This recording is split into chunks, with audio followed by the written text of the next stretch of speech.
भारत का हाल बांग्लादेश जैसा होने वाले वक्तव्य पर देश के उपराष्ट्रपति और राज्यसभा के सभापति जगदीप धनखड़ ने जमकर भड़ास निकाली है।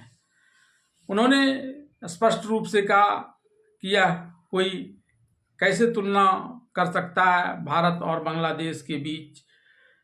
जोधपुर में आयोजित राजस्थान हाई कोर्ट के प्लेटिनम जुबली के अवसर पर उन्होंने कहा कि जब कोई व्यक्ति देश के संसद का सदस्य हुआ हो, कोई व्यक्ति जिसने देश के लिए विदेश सेवाओं में अपना योगदान दिया हो, ऐसे व्यक्ति आखिर किस आधार पर यह कह सकते हैं, भारत से किस आधार पर बांग्लादेश की तुलना वे कर सकते हैं।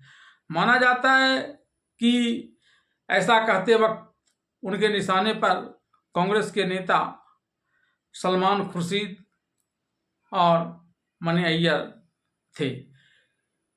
इन दोनों ने इस बात को लेकर पहले कहा, जब बांग्लादेश की घटना घटी तो इस प्रकार के हालात आरक्षण को लेकर भारत में भी होने की बात इन लोगों ने कही थी। जगदीप धनखड़ ने यह भी कहा कि राष्ट्र विरोधी ताकतें अपनी हरकतों को छुपाने या वैध बनाने के लिए हमारी संवैधानिक संस्थाओं के मंचों का इस्तेमाल कर रही हैं।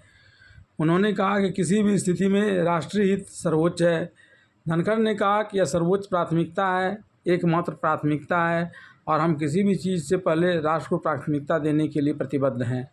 उन्होंने यह भी कहा कि विधायिका निर्णय नहीं लिख सकती, इसी तरह न्यायपालिका कानून नहीं बना सकती या ऐसे निर्देश नहीं दे सकती जो कानून से परे हो। उन्होंने कहा कि संविधान में सभी संस्थाओं की भूमिका का स्पष्ट उल्लेख है। अगर एक संवैधानिक संस्था के क्षेत्र में दूसरे का अतिक्रमण होता है तो यह खतरनाक होगा।